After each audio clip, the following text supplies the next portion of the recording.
working with many of your cities in trying to get them to understand water and waste issues. Fascinating. Okay. Good. Yeah. So we can begin. Good. So Kanya, and you can keep letting in people as they come in. Good.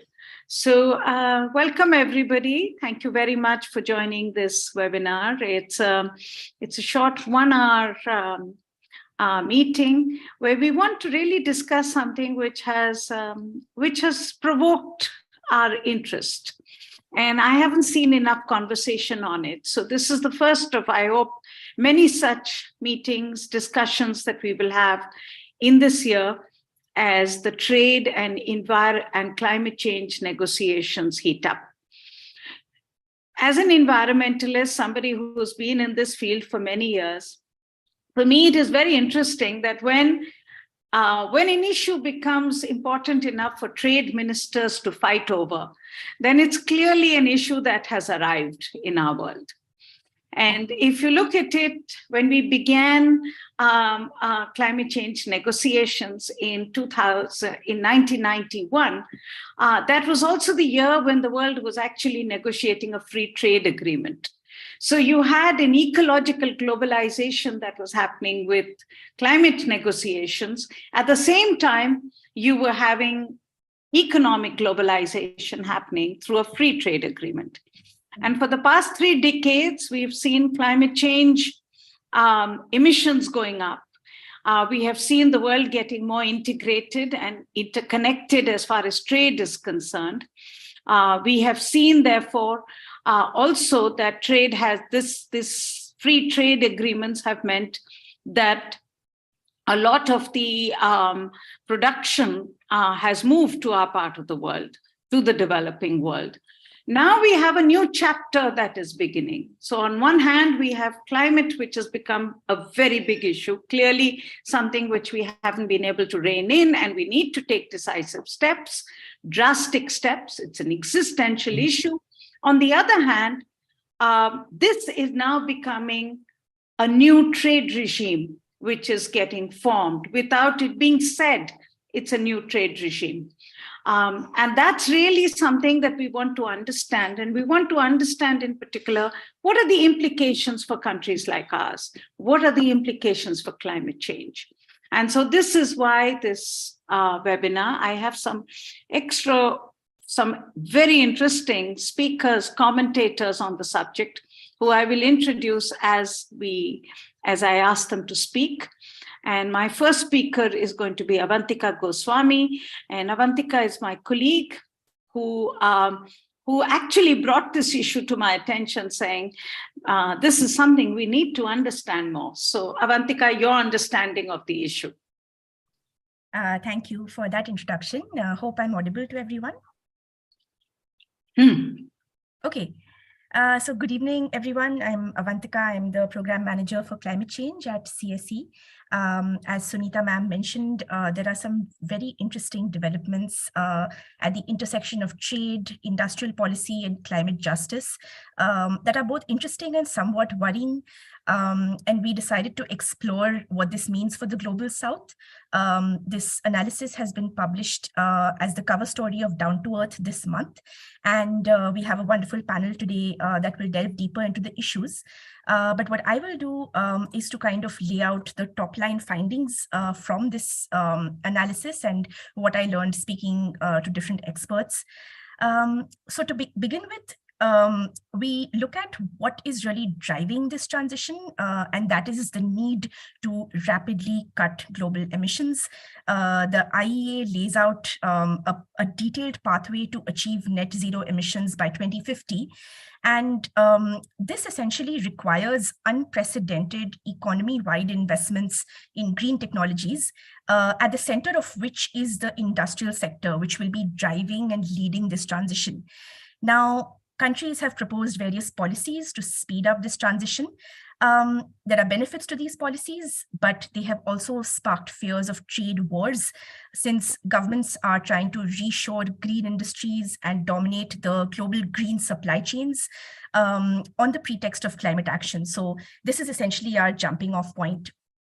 So two major developments over the past couple of years that brought our attention to this shift. In 2021, the European Union announced a carbon border tax, which was then somewhat finalized last December in 2022. Essentially, this is a tax that is aimed at eliminating the difference between the carbon price paid by companies operating within the EU's emission trading system and the price paid by companies elsewhere whose manufactured goods are imported into the EU.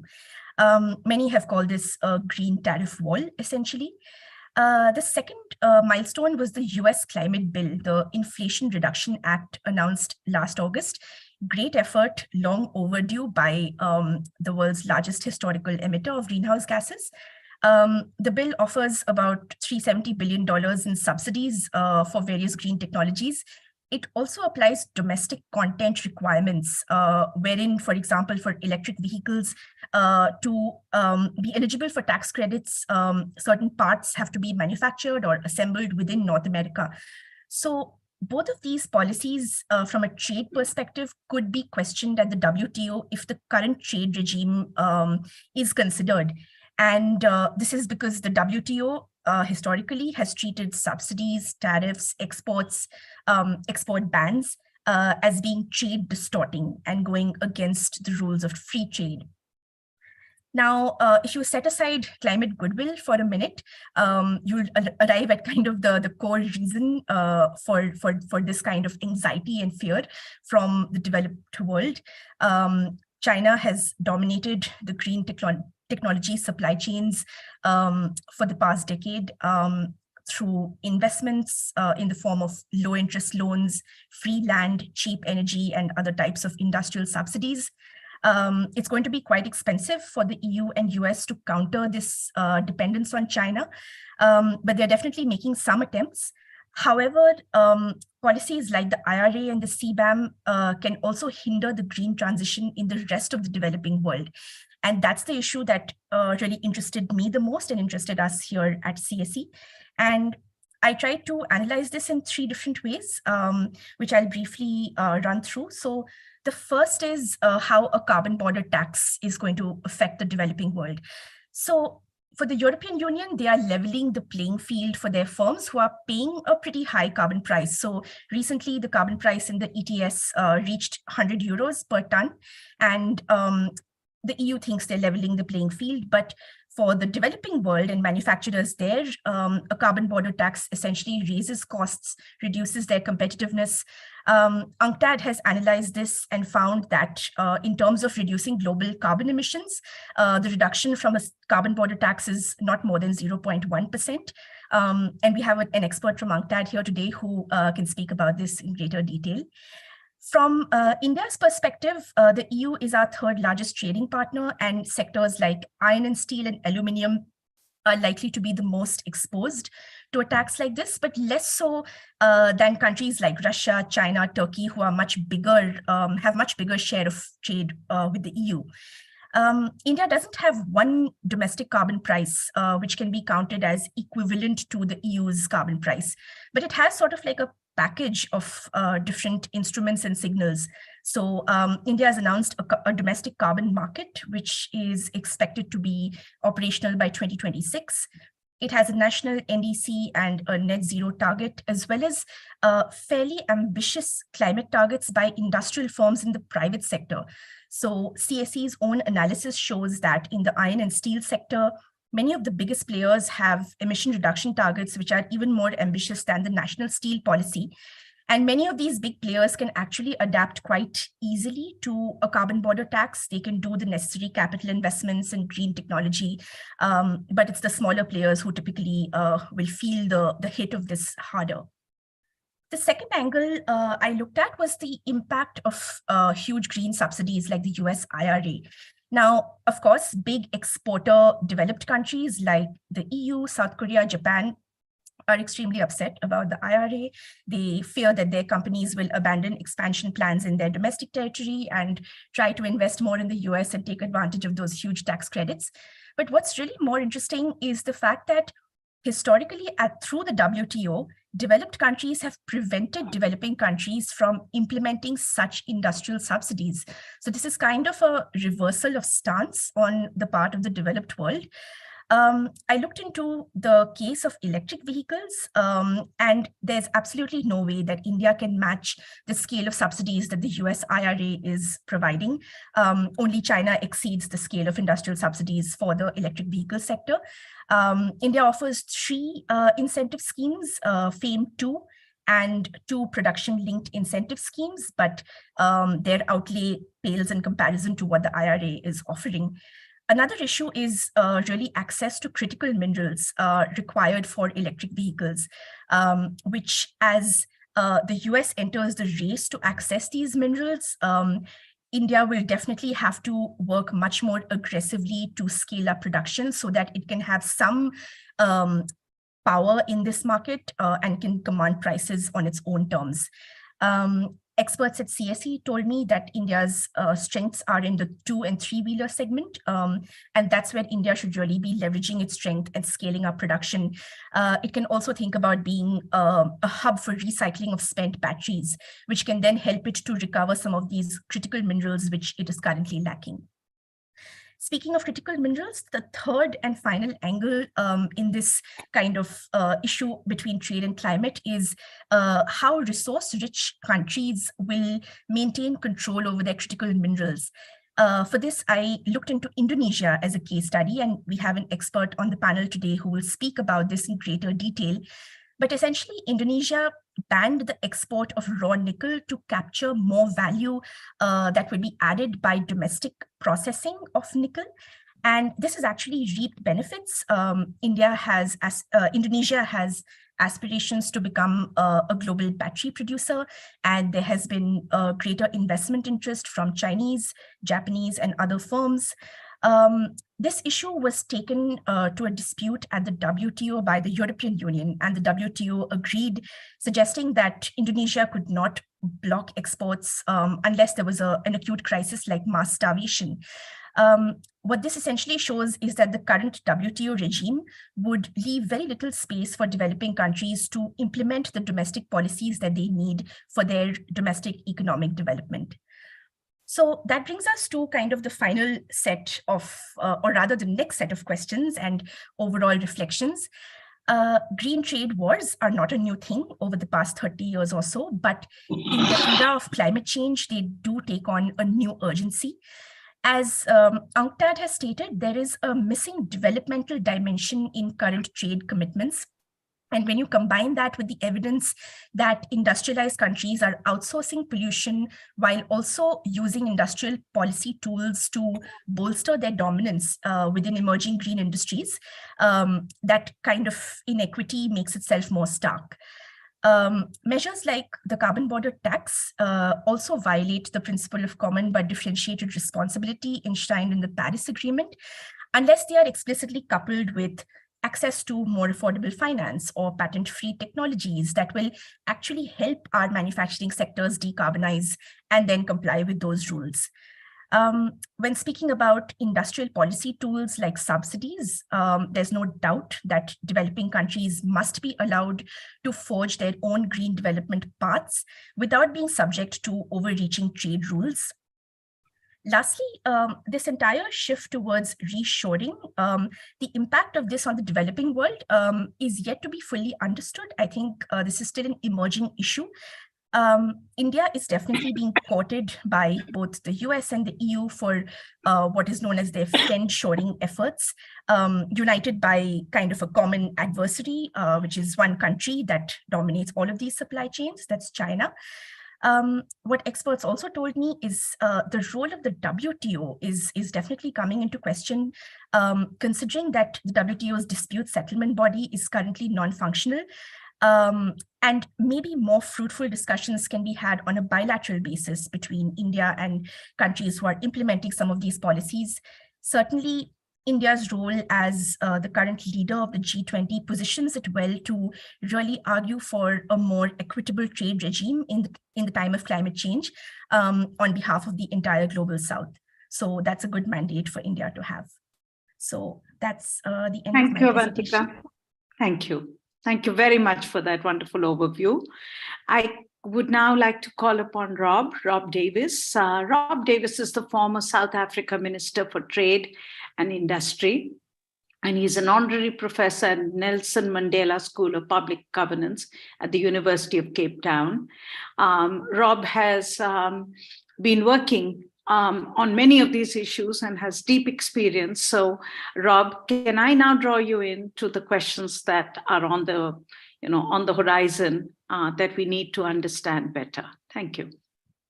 Yeah, no, thank you very much. And let me start off by saying that I thought that it was an absolutely excellent paper that Avantika Goswami had penned. And I'm not really going to cover much of the ground. I'm going to try and focus on what I think we ought to be doing about this new reality that she's described. I would just make a couple of points. I think although this is being driven by the threat of catastrophic climate change, what we're actually seeing is something a lot narrower than combating that. We've seen a commercial and profit-driven competition over the masteries of the new green technologies, particularly in particular areas. And as she points out, the developed world has lost ground in this over the years and is now seeking to recover it through the application of industrial policy measures. And also, I think very importantly, is reversing one of the previous mantras of trade policy as it emerged during the era of hyperglobalization, and that was that nothing could be trade distorting. Everything that was trade distorting had to disappear, even development. And I think that now this is clearly not applying any longer. And things that are being done in the name of climate are now trumping trade liberalization.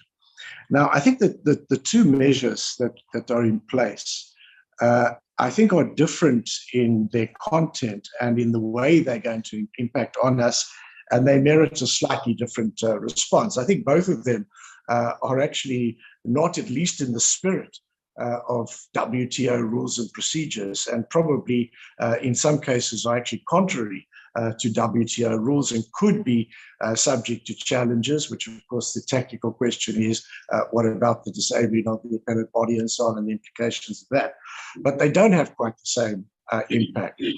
And I think the CBAM is something which is directly attacking our market access. And I think that one of the things about the CBAM is, although the initial list is aluminium, iron, steel, electricity, whatever, that list is clearly potentially expandable. And I think the ambition is eventually that it will cover all imports.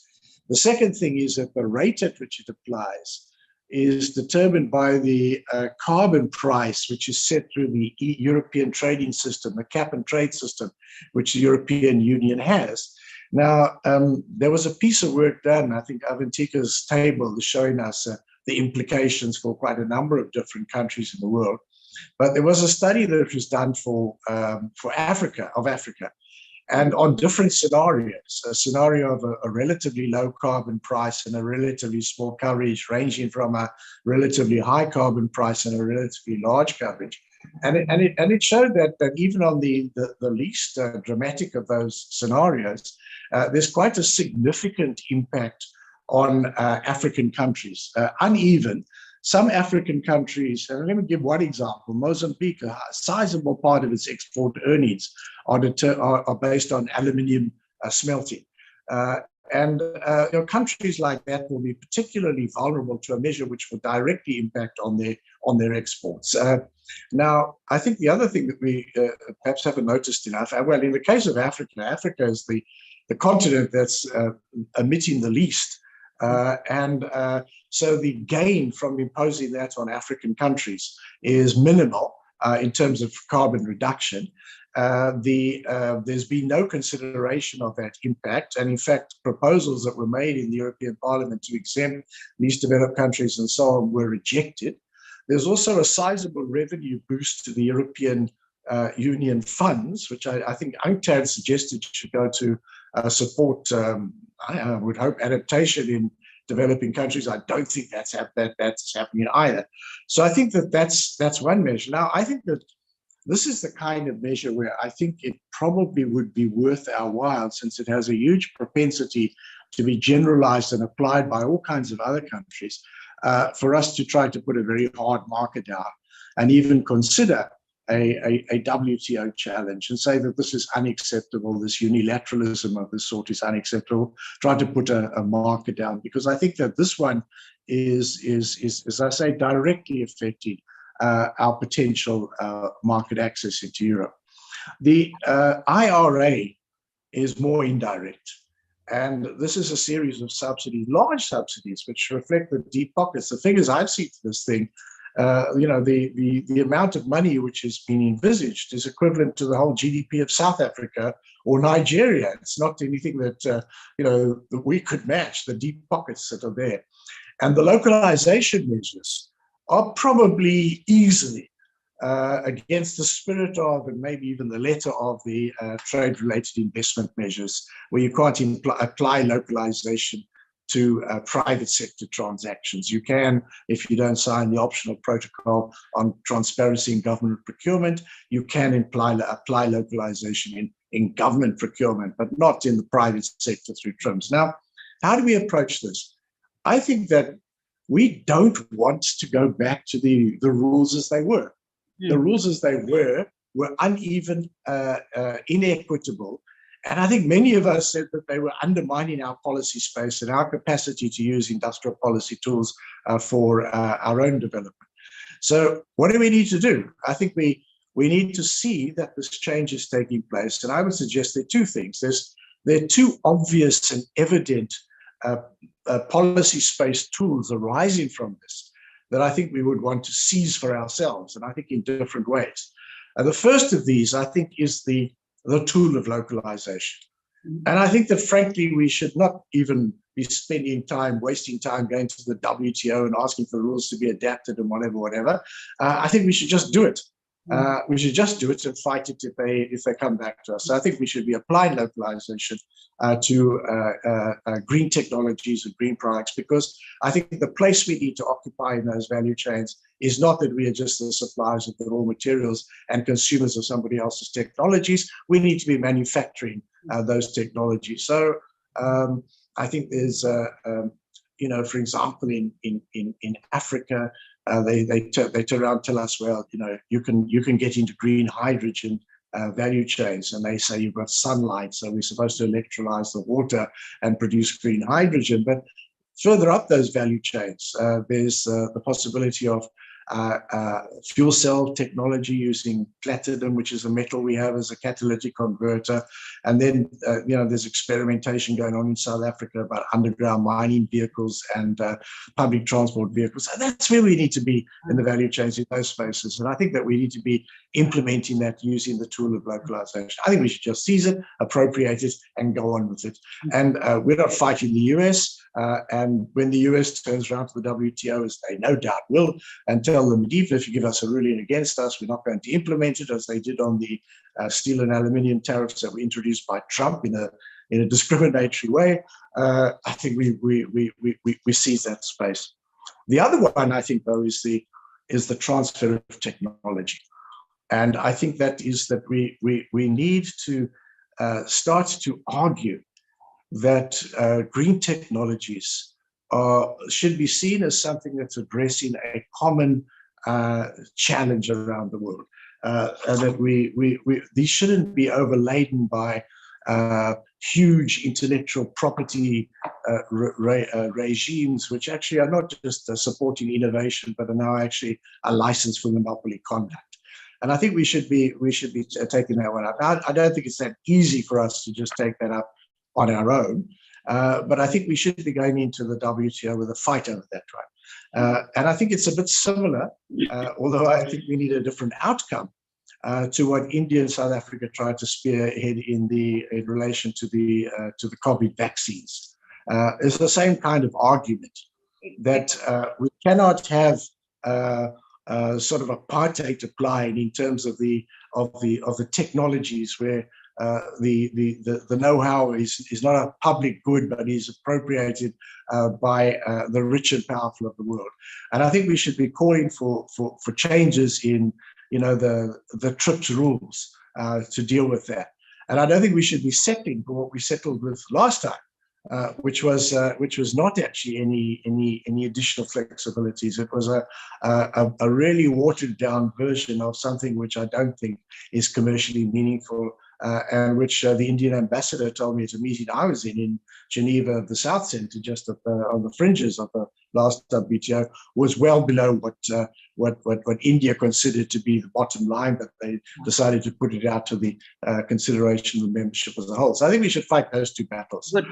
So I think it's a slightly differentiated response to the different methods. We need more industrial policy space. We're fighting for that. That's the spirit, I think, of the UNCTAD version of the Global Green New Deal.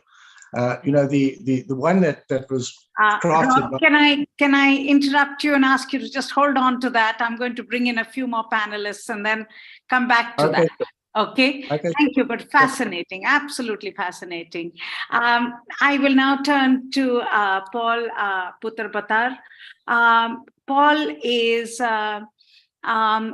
Executive Director of the Indonesia Center for Renewable Energy Studies and formerly co-founder of the Indonesia Research Institute for Decarbonization. He was the climate negotiator for Indonesia at COP27 and very knowledgeable both in terms of decarbonizing, renewable energy, and of course what Indonesia managed to do in terms of the ban. Paul. Yeah, thank you, Sunita. Good evening, everybody. Thank you for inviting me to this discussions, and we have a good discussion with Avantika last time during the COP. Yeah, I have been working since 2004 in the climate issues and renewable energy. So during this time, I have been dealing with government, with industries, with civil society on promoting how we could really develop our economy with let's say, low carbon and so on. That's what I have done so far. And then I have been, let's say, involved in several discussions, including in designing of the ETS and how Indonesia will go with the to net zero emissions and so on through my participations in other organizations and so on. And finally, we have in Indonesia, especially in the industrial in energy sector, Indonesia has decided already how Indonesia will go to net zero. It will be focused on the power sector. Indonesia will, let's say, slowly phase down the coal power plant. And if there is no ZP, for example, or other international support, then the last coal power plant to be phased out in Indonesia will be around 2056. So, but with ZP, we will see, let's say, faster retirement of the coal power plant, maybe in 2040 and so on. And that's so far that Indonesia has decided. We'll go for electrifications in the transportations, in the industry, in household, and so on. And that's a good thing. So the problem is when CBAM comes, and then on one hand, it is actually good thing. Good thing because it will help to push industries in Indonesia to be decarbonized. So one particular example in Indonesia, there is one steel company, because they see their market is actually international. They export to Europe and US, and they invest massively in decarbonizations so that they can, let's say, reduce their burden when the CBAM will be implemented. And we would like to see actually more industries that follow the steps, but not necessarily because of the CBAM, but because we want to have the decarbonized energy sector in Indonesia. So this is the thing that we would like to see. And that's actually the thing that we have fought for the last 10 years. However, we see that as mentioned by Rob before, also as elaborated by Avantika in the studies, we see that CBAM is actually as a protectionism policy. It limits the access to market. Of course, they say that okay, you can access our market, but you have to be you have to have low product emissions. But what does it mean? It will cost a lot because the let's say the power sector in Indonesia is not decarbonized yet. The industry is still very much rely on the electricity from the utility companies, single buyers. So the industry in Indonesia will feel this pressure from the increased costs and so on. On the other hand, Indonesia will still need to develop the industry. During the discussion with JETP on the JETP, for example, there is an industrial estate that will be or is in the developing now. There is no options for renewable energy for that site. So this industrial estate, they have to use coal power plant. And we need this industry, we need the growth in order to maintain our growth, economic growth. So this is a kind of problem for us. Commitment with JETP, but on the other hand, we really want to let's say increase the economic growth. So my personal view is, as long as we are not able to provide renewable energy at the, let's say, affordable and energy cost, we need to look at how we could really utilize the let's say coal power plant wisely. Wisely means we need to use the most efficient coal power plant so that the emission will be reduced or will be limited. But of course, it has to be limited on limited time. As soon as we get the renewable energy, then this coal power plant should be shut off. And this is now the thing that we have discussed in the country. We say, for example, okay, you complain about new coal power plant, but could you please, let's say, provide alternative that would be at the same cost with the coal power plant? But this is what is missing. So this kind of discussion we are having now along the way on the JETP. But one another thing that I would like to mention here, as already Avantika mentioned in the last part, is about the export of mineral. Yes. Nickel is only one. Indonesia soon will start banning a lot of minerals. The next will be bauxite, because we need that for the aluminum smelter. So what we say, what our president say is that all the let's say the raw material that we have, the minerals, we have to, let's say, process that domestically so that we can grow our economy. Everyone is welcome to invest. As already mentioned by Avantika, there is a Chinese, there is a Korean, there is a Japanese, and we hope that Indian also will invest in our country. And in fact, there are already some Indian company in the country investing in a lot of things, including in palm oil in Indonesia. Everyone is in, let's say, welcome to invest. And if you familiar with Indonesian situation, for example, government issued the law on the omnibus law that actually make the investment more favorable for the investors from outside. So for the purpose to let's say invite investors to really invest in Indonesia. And this is now the thing that Indonesia will do. I support that fully because we really need to grow the economy. And that's why when we talk about how to deal with this the issue with that Rob discussed before, one very important thing that I see here is actually how we could develop South-South trade and technical cooperation. I mean, we know I have a discussion with China, some representative from China.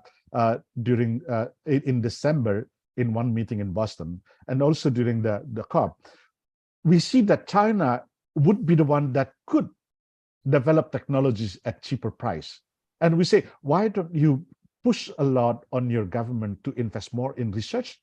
And then after that, build the let's say the manufacturing in developing countries, so that we also can enjoy cheaper price of the technology. Such South-South cooperation will help actually to really make it to get alternative of selling or trading with developed countries that demand a lot of things. I will stop there. I will be willing to answer questions later on. Thank you, Sunita. Thank you, Paul. Fascinating. Both you and Rob, fascinating. Let me pull in now Katie Gallagher-Swan. Katie is the Economics Affairs Officer at UNCTAD.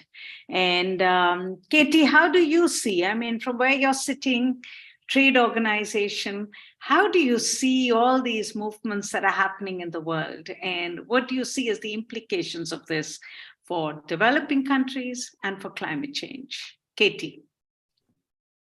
Thank you, Sunita, and nice to see some friends here today. So yeah, I mean, I hope my contribution brings a little bit more of the sort of that development strategies perspective in the round. You know, we know that developing countries are bearing the brunt of climate impacts, even though they've contributed the least historically and in per capita terms to greenhouse gas emissions. You know, this is a cornerstone of the climate justice, you know, discussion. But as well as the physical impacts of rapid and slow onset climate events, these countries also suffer the most from shocks and disruptions in the international economic system, as witnessed repeatedly since the global financial crisis.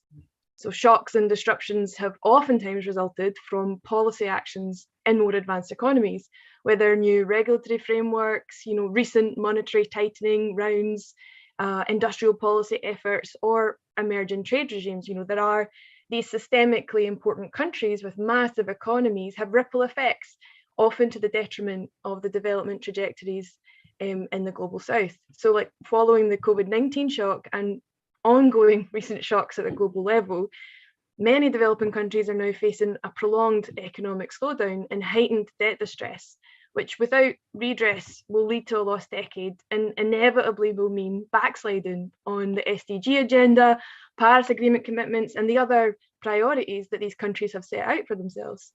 And without a more enabling global economic governance architecture, recovery and sustainable development pathways will in many cases be forever stalled.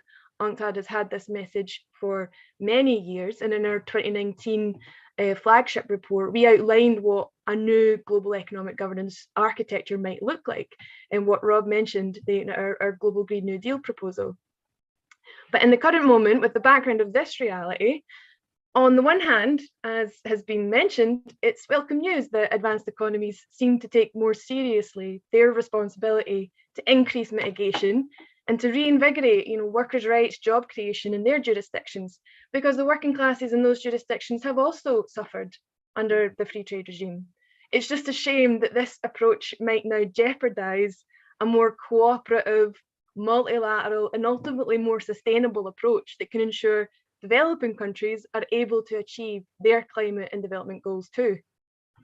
The backstory is that the current trading system has not delivered on its promises.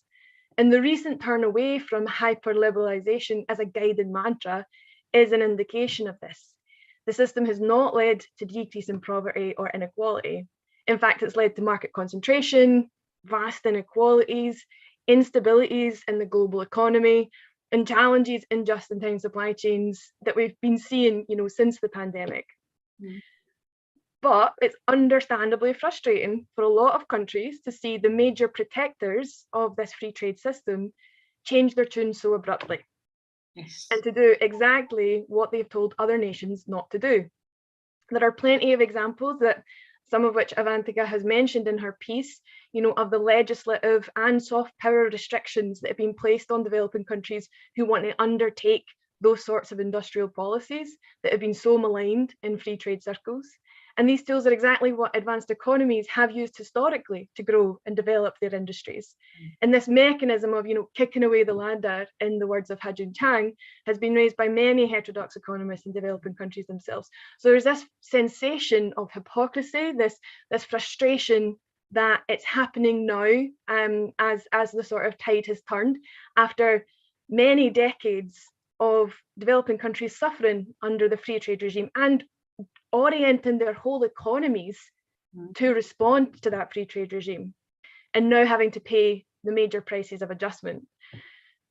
Trade imbalances globally and the very different positions of countries in the global south in the globalized economy shows that they need asymmetric treatment if they're going to achieve structural transformation. But what we've seen in the World Trade Organization, as the major multilateral institution for trade, is this increasing critique and attack on the principle of special and differential treatment. It's supposed to be the mechanism through which developing countries have more policy space to be able to undertake the sorts of industrial policy and developmental interventions to develop.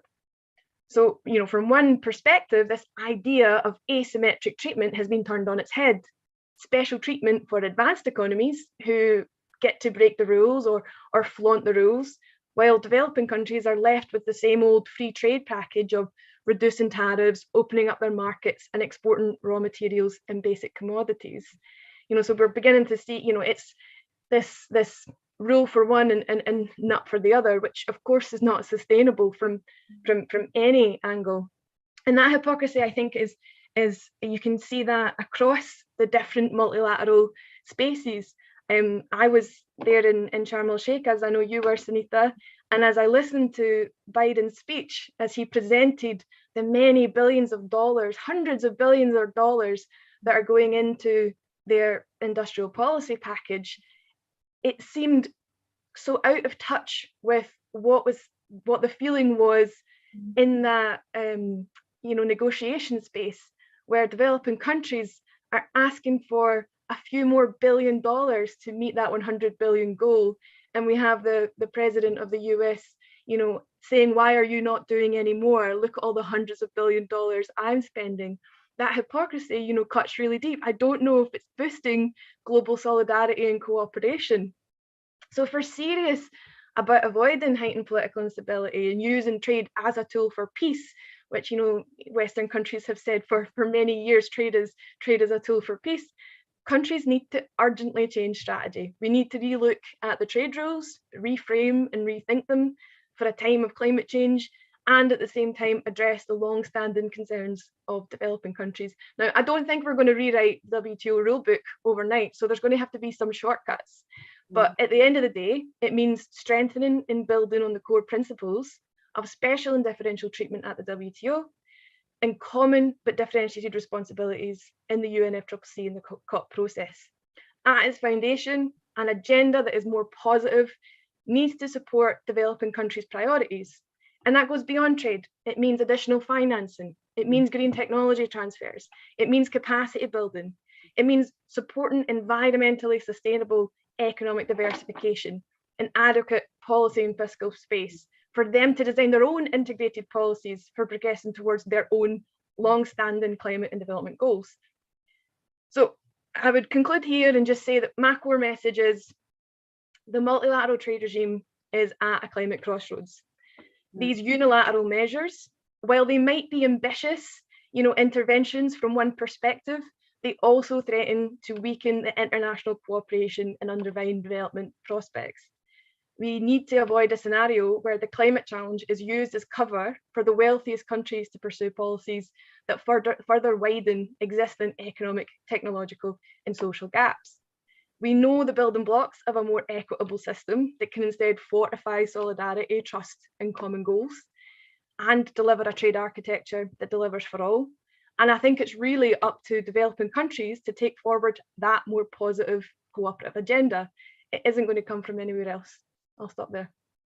Fascinating, absolutely fascinating, all three of you. What an amazing perspectives. I now will call upon Apratim Sai. Apratim is the Senior Policy Manager at the Green New Deal Network, which is really what I hope we will hear more about. And he's done a lot of research on these issues, and we look forward to hearing from him. Apratim, please. Yeah, thank you, Sunita and Avantika, for inviting me. So maybe I'll just sort of give the perspective of our fight from America to even get this thing passed.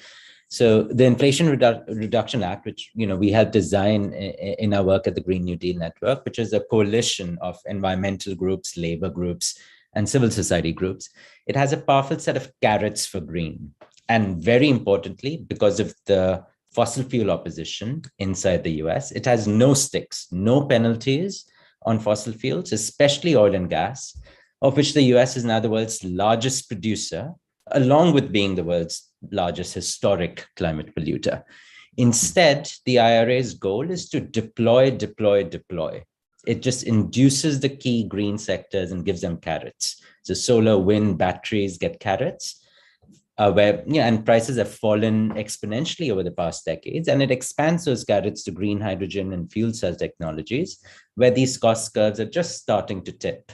It's also stacked with consumer-facing subsidies for electric vehicles, for home energy efficiency, heat pumps, and all these subsidies are technically infinite. There is no spending limit on these tax credits. The government is just going to shower entities, whether they're city governments, schools, hospitals, NGOs, firms, showered with cash if they're willing to do green projects. The goal is to midwife the birth of a competitive new green economy that can then overpower America's powerful oil and gas lobbies. And it's part of a triple whammy of legislation, the Infrastructure Investment and Jobs Act and the CHIPS and Science Act, which together look to transform domestic production of technologies of the future. And what American Greens will tell you is, firstly, celebrate with us. We have a nationalist, conservative, virulently anti-China legislature. You, the world, have wanted us to pass a climate bill for 30 years. Well, here's what we have got. These were the compromises we needed to make to have any shot at bringing down carbon. So in fact, I see some reason for optimism. US mass deployment of these low carbon technologies could have the global benefit of driving down costs. We could be exporting those cheaper solar panels and electrolyzers and batteries. It's true that on the production side, this new American protectionism could shut out developing countries from capturing value of these emerging technologies. But you can imagine progressives getting into power in 2024 or 2028, AOC administration that insists on IP-free green goods, having learned the lesson of the terrible vaccine catastrophe of 2020. Think of the US International Development Finance Corporation, which is currently giving money to First Solar to set up a 3 gigawatt solar manufacturing unit in Tamil Nadu that makes thin film solar PV, not the existing polysilicon PV that China dominates. So you could expand those kind of things. There's a $200 billion R&D package. It's not just the IRA. America is not just going to deploy the existing technology. It could very well commit itself to using its vast human capital and mobilizing that to develop new green technologies and perhaps deploying them in an IRA version 2 in the 2030s. So that's kind of the progressive vision. Not at all guaranteed to pass, but that's the vision. And, rhetoric in the United States and elsewhere is growing about the importance of working with Europe. So Senator Chris Coons, who's, one of these moderate pro-market senators, has proposed a new steel and aluminum club of advanced economies together with East Asian allies like Japan and Korea, and in particular, India. Because in the new Cold War American imaginary, everything is colored by its relationship to China. And India, which has an interest in defending against Chinese aggression, is viewed as a key ally. I mean, this bill really came about because of this growing Cold War fears and drive in the US. So on the one hand, that's an opportunity for India if its diplomats can bring themselves to speak the language of the new American Cold Warriors and broker, new trade and technology deals. But it's not at all clear that America is willing to treat India as an equal partner in IP. I mean, look at the pandemic where India fought for IP-free mRNA vaccines, but it was denied because of a handful of firms in Switzerland that, voted against the TRIPS waiver. And it took a powerful alliance with South Africa and other developing countries to ultimately get, that weak waiver that Rob was talking about. So what are the risks of the Biden administration's insistence that goods must be made in America? It's obvious. It's an escalating Cold War that is breaking down the free movement of goods and technology and people. Developing countries already have shortages of technology. They have shortages of money and stuff. Can they risk a full-blown war between the US and the Russia-China bloc? Can they risk losing export markets where they earn precious hard currency during a worsening global debt crisis? The IMF's latest report on fragmentation estimates that 12% of the world's GDP could be knocked out in this scenario. That's a Germany-sized economy out of the world. And as the proverb goes, when elephants fight, it's the grass that gets trampled. So think of the technology sanctions, these chips export controls to deny China high-end chips technology, just imposed in November. Biden's administration's stated goal is to strangulate China's future economic growth, that it could convert into military power. Well, what if China retaliates by shutting down its gigantic exports of solar panels or batteries? India's renewable targets would be severely curtailed. At a talk on domestic subsidies for chips, actually just yesterday at Georgetown, the Commerce Secretary, the Minister of Industry, Gina Raimondo, she said repeatedly, we don't want a subsidy war. She emphasized that the US is not aiming for total self-reliance. It's not an Atmanirbhar Swadeshi US, but instead she said that the US will be, quote, dependent on Europe, Japan, and South Korea for a long time. India wants to mediate between the elephants and promote South-South trade. Well, good luck. No, very interesting. Apratim, any, very interesting, I think, conversation. If I may draw upon all of you for sort of final issues before I conclude. So Rob, from everything you've heard, I mean, it's very clear the position that you're talking about is how do we move ahead? And localization, changing the rules, I mean, celebrate localization, making sure that you can get a new deal as far as technology is concerned so that it becomes a public good and we get more and more South cooperation in this. Is this really possible, or are we creating a situation in which we in the developing world who are not responsible for climate change emissions are going to be further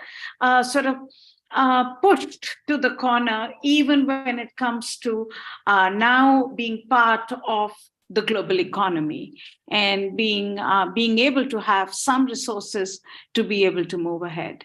So I'm going to sort of, take this issue and get all the speakers to add their position on it. Rob, first to you. No, well, thank you. Thank you very much. I mean, look, I think that in an ideal world, what we need a new trade order. And I think that the principles of the Global Green New Deal should be the ones that actually underpin this. That would be the ideal. However, I think that the world that we are in, although we can say that objectively the move to a more multipolar world should be a world of strength and multilateralism and a different kind of multilateralism, I'm not sure that's the only scenario that we've got. So I don't think we can put all our eggs into that basket while we continue to argue for this and continue to press this. I think we've got to think about other measures. So if you want to use a sort of analogy, if you're going to eat the elephant, you eat it one. How do you eat an elephant? You eat it one bite at a time. So I think that we need to respond to these measures. That's what I was trying to say.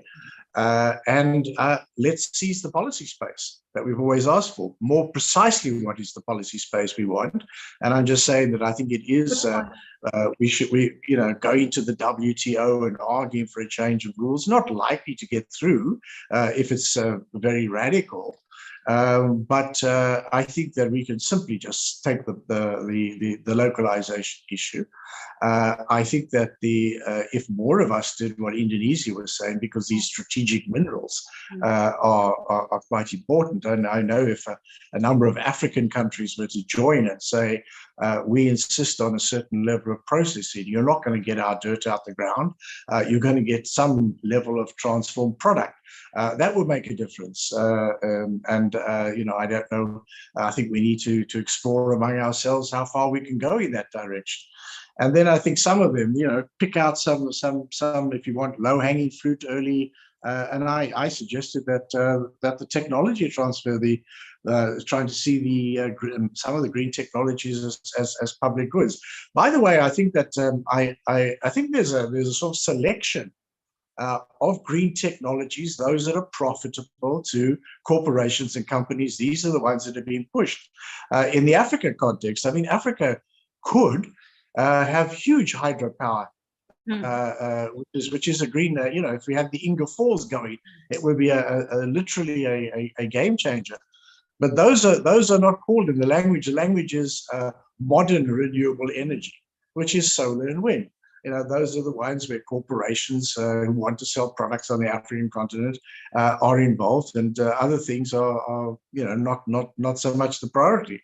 So I think that this whole agenda, I think this is what I'm trying to say, is being overladen by these commercial interests, the competition that's taking place. China's been a first mover. Others are trying to play catch up. And by the way, I think that Katie referred to all of the heterodox economists. When you are behind and you're not competitive, that's exactly when you become protectionist. We saw that even at the height of hyperglobalization in agriculture. The developed world was not free trade in agriculture, far from it, because they weren't competitive there. And I think that this is what we see now is trying to recover that. Now, we need those policy tools. If we won a case, or if we supported the EU in a case against the US, it would not just apply to the US, it would apply to us as well. There would be an increase in notifications, tightening up of rules, and so on and so forth, to the disadvantage of us at the end of the day. So I think we need to look carefully, issue by issue, the balance of forces in each of the different arenas, and plot a way forward in that way. Thank you. Thank you, Rob. Paul? Yes. As I mentioned previously, Indonesia is actually on the way towards decarbonizing the economy. But while doing so, what we need to look at is really that the economy, that the income of the people has to also be increased. They have to be better off with the improvement in environment with the decarbonization. We cannot leave them without any, let's say, better income and so on. So we don't want to jeopardize the let's say, the livelihood of people by moving towards cleaner environment. So it has to go at the same time. That's the first thing. And the second thing is, definitely Indonesia will not be able to, let's say, catch up with the European with their pace in decarbonizing their energy. We will do that, but in our pace. But if we want to, if the international community, for example, would like to see Indonesia move faster, then a lot of support will be needed. JETP is only one. Rob has mentioned about technology, financing, and so on. This is the thing how we can move forward. Especially Indonesia has planned to, let's say, until 2060. Indonesia has planned to have about 700 gigawatt renewable energy until 2060. We don't want to be only a marketplace for international manufacturers. we want to develop that in our country. Means it doesn't have to be that it is our technology, but it can be technology that come from outside but manufactured in Indonesia. That is the proposition that Indonesia has always made.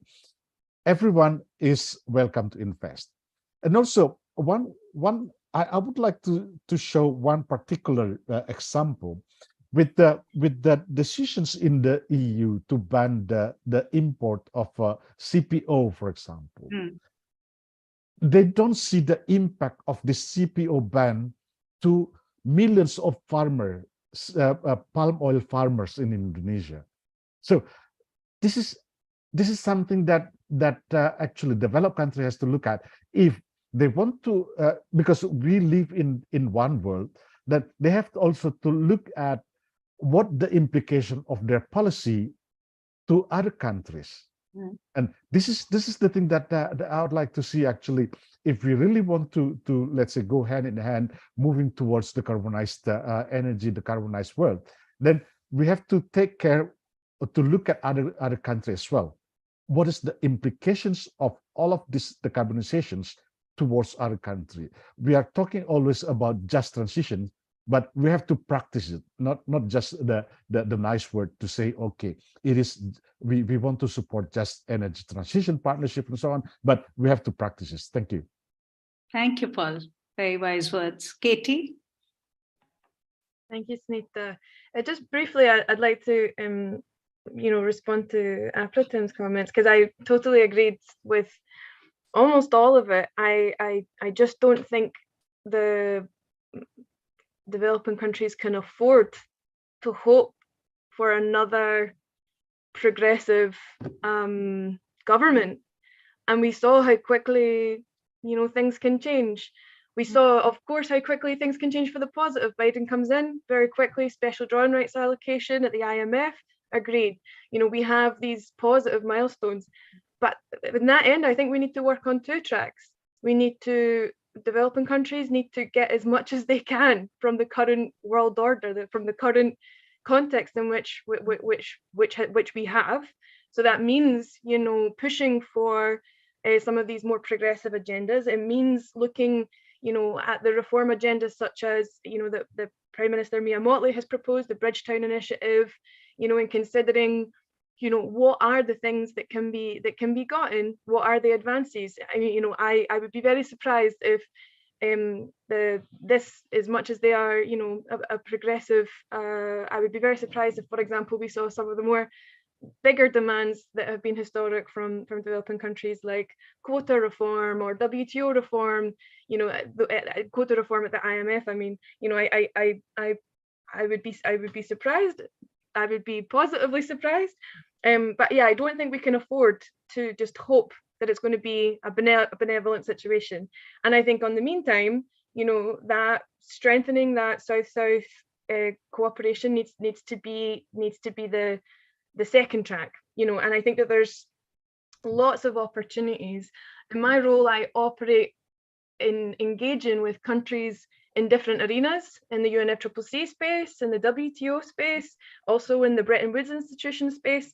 And what I find is that a lot of the times, those countries are not talking to those same people are not talking to one another. They're not aware of the debates and discussions and challenges that are happening in these respective institutions. They're siloed, and we need to better connect. And I would love if my institution, UNCTAD, was able to do more in that realm of bringing negotiators, constituents in these different spaces together to be able to make sure that, the finance reforms that are being proposed in this sphere are reflecting the trade issues that are being brought up in this sphere, and also reflected in the climate negotiations. Because we know, for example, technology is the third pillar of the means of implementation in the UNFCCC. Technology transfer has been a long commitment in the Paris Agreement and in the Convention. Where is that happening? And here we are talking about this as a trade measure, but it's not happening this conversation isn't happening at the WTO, even though that is perhaps where it needs to happen. So this siloing and fragmentation of this discussion needs to be addressed. And I think there's lots of avenues too for, we have South-led G20s in the next few years. I think that there's some really impressive and important consensus building work that can be done north-south in that space. I think the BRICS also, South Africa's leading BRICS this year, another space to be able to have that coordination and collaboration. We have, a new rung of leaders emerging in Latin America. From a regional perspective, we could see some really interesting things. So I'm really excited about some of these South-South initiatives, alongside, seeing what can happen positively with a progressive,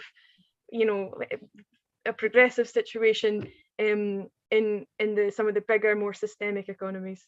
Fascinating. Thank you. Apratim?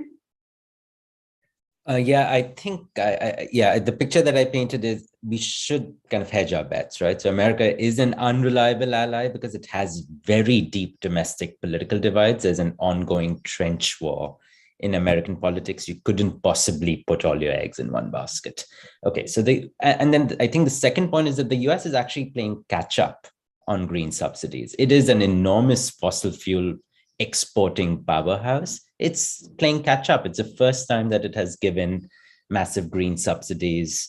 It literally took, fighting the concerted opposition from fossil fuel blocs inside the US Congress to actually get this through.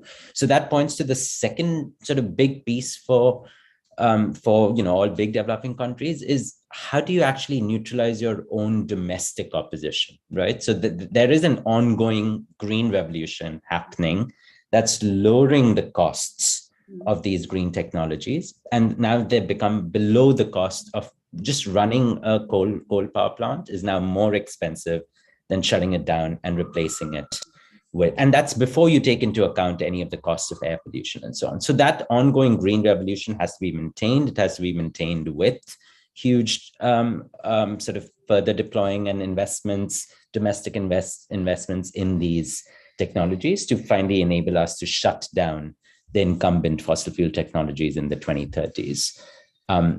So we have to be sort of like stamping on the accelerator of green while doing something that the US was unable to do, which is stamp on the brakes for carbon. That's something that the US is completely unable to do because of domestic opposition. It would be useful if India, Brazil, South Africa, Indonesia sort of showed the way that they are not going to further invest in coal, oil, and gas. And so this sense that actually it's your domestic balance of power that is super important, and we should get our own sort of domestic houses in order is an important lesson from the IRA. And then I totally agree that the multilateral trade regime is at a climate crossroads. There is a huge opportunity to reform the WTO on trade so that any future green goods can travel frictionlessly across borders without IP. Otherwise, they'll just be used to widen the gaps between the West and the rest. And then I think the last point is that governments have to sort of democratize green energy. They have to make sure that they can run elections where there are sort of a powerful set of actors that are committed to a green vision. That's not just going to happen from top down. It actually requires us to create policies that allow smaller firms, not just the big crony capitalists, that allows city governments, that allows state governments to kind of widen the benefits of this green revolution. And so that it's not just seen as a top-down approach. That's just not politically sustainable. Thank you. Avantika, any last words from you before I wrap up? No, I think everyone's covered a lot of relevant points. So you can go ahead and wrap up. Okay, so first, before I even thank our participants for such a stimulating discussion and to make sure that we have this conversation continuing, let me sort of flag some of the issues that I picked up from Rob, Paul, Katie, Apratim, as well as Avantika's presentation in terms of how we set the agenda for the future. As an environmentalist, I have for long been a very strong critic of the globalization rules that were made under WTO, essentially arguing that we created free trade agreement so that we can actually outsource environment and labor conditions to other parts of the world. And that's really was the stated goal of the free trade agreement. It was too expensive for the developed countries to take on environmental safeguards or labor safeguards, and therefore those got exported. The entire world changed when China joined WTO in 2004, and suddenly you had the world's largest, you had this powerhouse of an economy, being the cheapest manufacturer of goods for the world. And the Western world has really benefited from the cheapness and the obsolescence of the goods that have been manufactured and have been delivered to it. And that has really also outsourced its emissions, because at the end of the day, very little emission reduction happened. It actually just shoved manufacturing to other parts of the world. And that is the climate change tragedy. Now, we're at a very interesting crossroad in all this. At one hand, countries like mine, India, we have Indonesia here, we have South Africa here. And as Katie very clearly said, we have oriented ourselves to be part of the free trade situation. We've oriented our economies to be export houses, to create wealth by exporting goods and doing our best to improve our labor and environmental conditions, and that comes also because of the push internally, say in a country like India, where environmental safeguards are because local communities are affected and democracy pushes for those safeguards to be improved. But that's all part of what our countries have been doing. And now we have this situation, a new situation, a situation where it is convenient for the rich world to actually now turn the rules of the game to make sure that it can benefit from a new economy that is growing. Also, as Rob said very wisely and very correctly, it is protectionism also to a very large extent, because that rich world has also learned that it needs employment, it needs labor to be protected, it needs to bring back manufacturing. There is a side question I have, that what will this increase of manufacturing mean in a part of the world which has run out of its carbon budget? As it increases manufacturing, it will have to increase its emissions. And of course, we have another conversation about how that will be done using clean fuel, which is basically shale gas in the case of the US, because the US hasn't really reinvented its energy system yet. It has definitely found a huge benefit by moving out of coal, but moving into gas. And gas is still very polluting. So that whole conversation still is going to play out in terms of the emissions of the developed world. But in all this, we have a situation where the rich world is turning its back on the rules that they made up till now. What will that do to our part of the world, which has been wedded to an economic system based on the export of goods and competing with each other by actually making sure that we can reduce our own, the cost of environmental safeguards, cost of labor, just so that we can export as cheaply as possible and build economic wealth from it. I think it's a very interesting moment. And I think Rob said it very well. And I think this is really a moment where, for that new Green Deal to take place, it is a time when we should be discussing what should be the rules of the game which benefit us. When the rules of the game were discussed in 2000 and in the early 90s, I was very young activist then, and there was a lot of anti-GATT demonstrations in India. I remember the anti-Dunkel demonstrations that happened because farmers were really worried about what WTO would do, but nobody heard them, really. And we created a free trade regime in the interests of the rich, for the rich, and for developed countries at that stage, and they have benefited.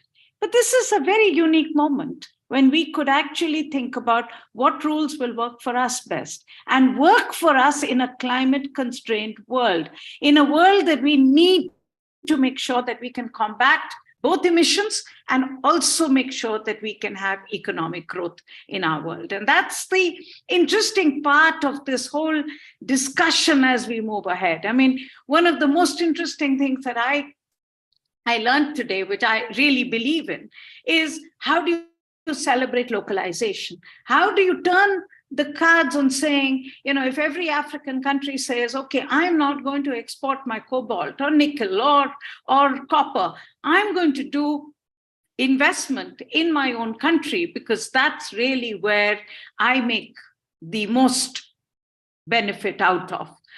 That's my new form of protectionism, call it that. I mean, what we are seeing, whether it is in the US or in EU, is a form of protectionism.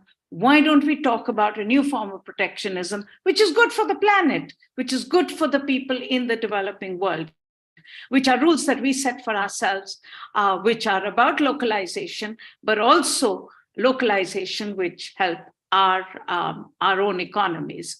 And that's really where I think the other game changer in all this is the word subsidy.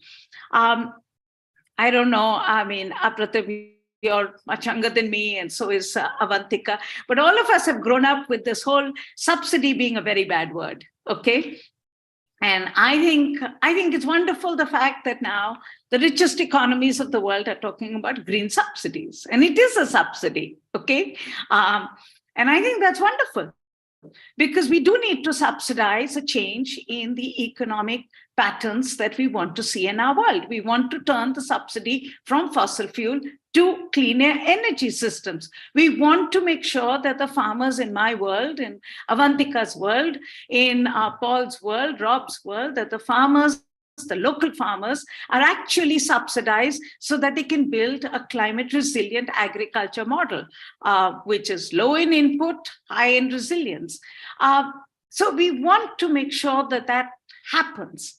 And I think that's where we need to make the link with the climate reparation funds. It's not about charity. It's not about providing a few dollars here and there.